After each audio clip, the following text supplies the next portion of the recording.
Olá, eu sou o Matheus Vital e esse é mais um vídeo sobre educação financeira para você. Nesse vídeo o tema vai ser inflação. Por que essa inflação está tão alta, hein, gente? A gente viu aí uma escalada de preços de 2020 para cá, desde o início da pandemia ali, até ali meados de 2022, quando a inflação atingiu o seu pico, né? A gente viu preços aí subirem absurdos, né? Eu comecei uma obra em 2020 pagando R$16,50 no cimento. Recentemente eu comprei um saco de cimento por 33, né? O dobro do preço, quer dizer, 100% de inflação nesse produto, né? Então, por que será que está acontecendo isso, né? Eu trouxe aqui 4 principais motivos que eu considero, né? São 4 motivos fáceis de fazer esse link aí para você entender. Vou trazer também um gráfico mostrando como foi a ação, né? Como foram as ações do Banco Central para tentar frear essa subida de preços, né? Vou mostrar para vocês como que ele atuou na Selic, que é a principal ferramenta aí que o Banco Central tem para poder controlar a inflação. E por fim, vou mostrar para vocês aí algumas oportunidades que podem estar surgindo aí, caso a gente esteja realmente no final de ciclo de alta de juros, né? Caso a nossa inflação esteja realmente entrando ali nos eixos, né, sob controle. Então, se você gosta desse tema, se interessou aí por esse tema, não deixe de curtir o vídeo, se inscreve aqui no nosso canal. A gente está sempre colocando conteúdo desse tipo para você, e você curtindo, compartilhando com seus amigos, vai fazer aí esse conteúdo chegar para mais pessoas. Bacana? Bom, nesse gráfico aqui, você consegue ver o acumulado do IPCA aí de 12 meses, né? Se você não sabe o que é IPCA, dê uma olhadinha aqui no card. Eu tenho um vídeo lá que eu explico algumas siglas aí do mercado. Um vídeo ficou bem bacana, vai dar para você entender direitinho aí a diferença do IPCA para o IGPM. Enfim, tá bastante interessante, não deixa de conferir não. O nosso IPCA é o principal índice de inflação que o governo considera. Ele subiu bastante aqui, né? Lá de meados de 2020 até 2022, né? E agora dá sinais de que está entrando sob controle, né? Mas por que subiu tanto assim? Lá na pandemia, a gente lembra, né? Quem viveu essa época, dependendo da época que você estiver vendo esse vídeo aí, né? Talvez você não vai se lembrar. Mas algumas empresas fecharam as portas, né?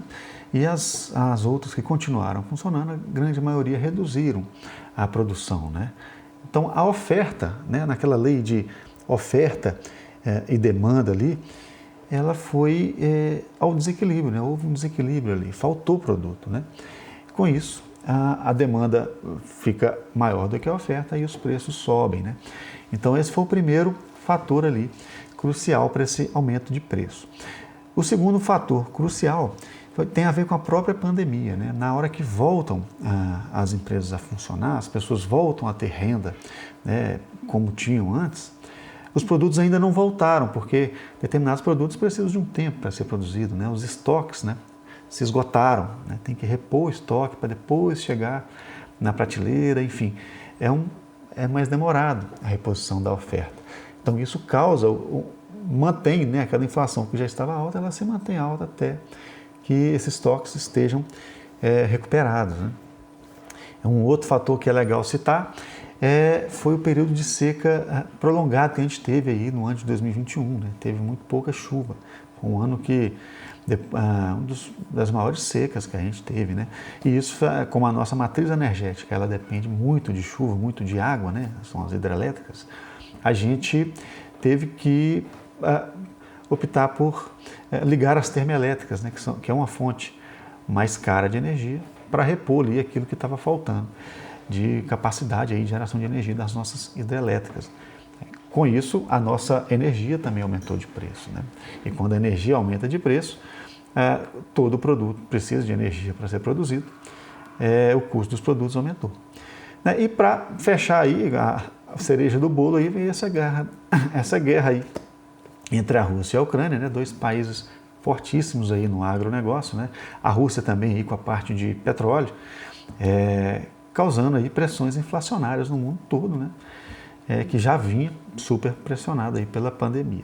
Esses são os 4 principais fatores que causaram esse aumento tão grande aí de inflação, né? A gente vê pelo gráfico que é normal a inflação subir e descer, né? Mas dentro de uma faixa razoável, né? Já essa última aqui é uma faixa aí que já não se via há mais de 20 anos, por exemplo, né? E o Banco Central, né? Como foram as ações do Banco Central para poder controlar essa inflação, não deixar ela disparar mais, né, do que já disparou.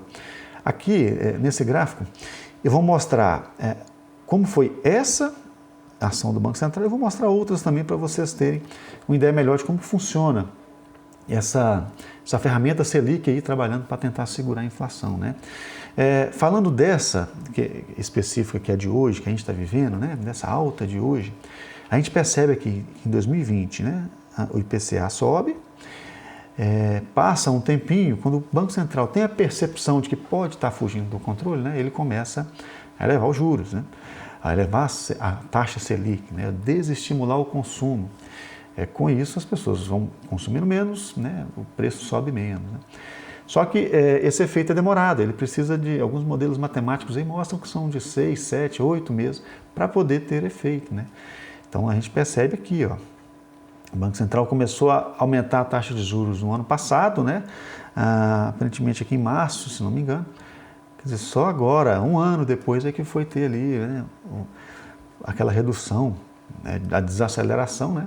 E agora, aqui nos últimos 2 meses, né, em julho e agosto, com essa isenção de ICMS aí que o governo está dando, né, para os combustíveis, a gente vê até essa queda mais brusca aqui, né? Mas é um efeito mais fora da curva, né? Já que no ano que vem esse ICMS deve voltar, né, e acaba voltando um pouco aqui, amortecendo esse efeito, né? Mas, de toda forma, a inflação já vinha dando sinais aqui que já estava sendo freada pelas ações do Banco Central, né? Então, é isso, o nosso Banco Central ele vem subindo a taxa de juros para tentar frear aquela alta de inflação. Aproveitando esse gráfico aqui, olha, a gente pode perceber aqui como que funciona. É sempre o primeiro vem o IPCA, né? Ele aqui começa a subir, o Banco Central aguarda um pouco para ver se é uma subida atípica, pontual, ou se é uma coisa que está saindo do controle mesmo. Se ele percebe que está saindo do controle, ele começa a aumentar os juros, né? Aí aumenta até que ele acredita que parou, agora já está na hora de, né, já começou a descer, está controlada a inflação. Ele aguarda um patamar e começa a descer a taxa Selic, né? A mesma coisa para o lado da alta aconteceu aqui, como eu já expliquei anteriormente. E o que isso traz para nós de dicas para o futuro, né? Ou de aprendizado para o futuro, né?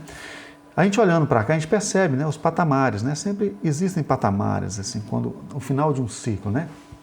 Por exemplo, teve um ciclo de queda aqui de juros, houve um patamar para começar um novo ciclo de alta. Depois teve um patamar para começar um novo ciclo de queda, né? Aqui teve um patamar, não houve a alta da inflação, o Banco Central achou que precisava baixar mais, incentivar mais, novo patamar e veio a alta da inflação e depois a alta da Selic. Tá, tudo isso por quê? Qual que é a ideia importante, o aprendizado que é importante que fica aqui para nós? A gente pode estar se aproximando, isso não é garantido, né? Mas uma boa parte do mercado acredita que a gente está se aproximando de uma situação como essa aqui, ó, de patamar. A Selic já pode estar chegando ao final daquele ciclo de alta. E o que isso quer dizer? Quando a inflação entra nos eixos, né, quando ela está sob controle, as pessoas, a ideia do Banco Central é que as pessoas podem voltando a consumir com o tempo para poder reativar a economia, né, para o PIB voltar a crescer, né? Se você não sabe o que é PIB, vou deixar de novo aqui no card aqui o videozinho para você, aqui, ó, para você entender o que é PIB. Estou explicando lá no vídeo anterior. O Banco Central, então, ele depois daquele patamar, ele deve começar a vir com uma queda de juros para voltar a estimular a economia e para as empresas voltarem a vender mais e recuperarem aquele lucro que é esperado que elas tenham sempre. Aí o mercado de ações tende a voltar a valorizar, o preço das ações voltam a subir.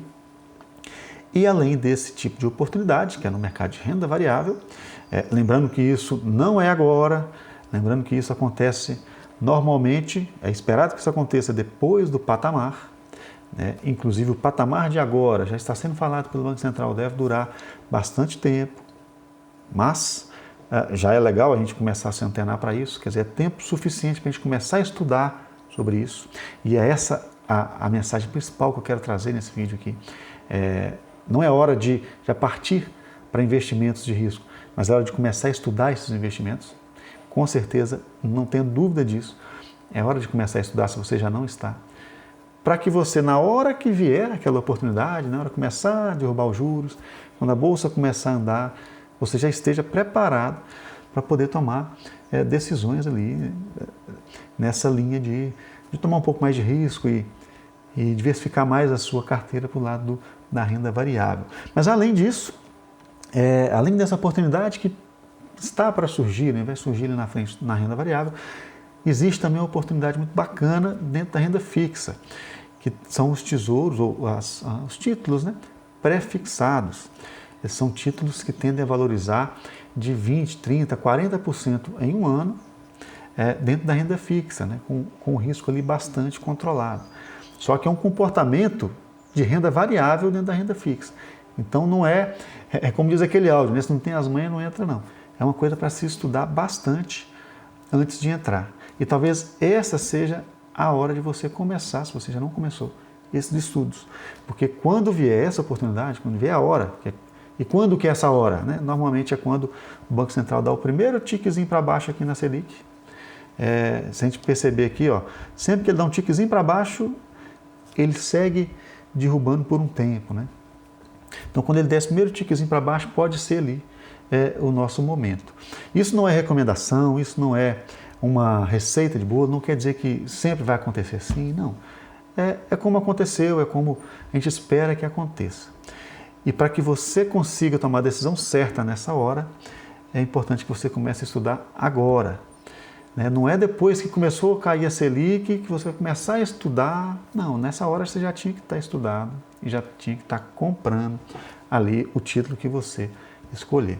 Ok? Então fica aqui essa mensagem de, olha, está na hora de começar a estudar, a oportunidade está para vir por aí, não é agora, não é esse mês, talvez nem no outro mês, daqui a algum tempo, mas a hora de começar a estudar é agora. Bacana? Então, ó, já me alonguei demais, vou ficando por aqui, espero que tenha gostado. Se gostou, não deixe de curtir, se inscreva no canal, manda aí para aqueles amigos que você possa, que acredita que eles têm interesse, assim como você, e até o próximo vídeo.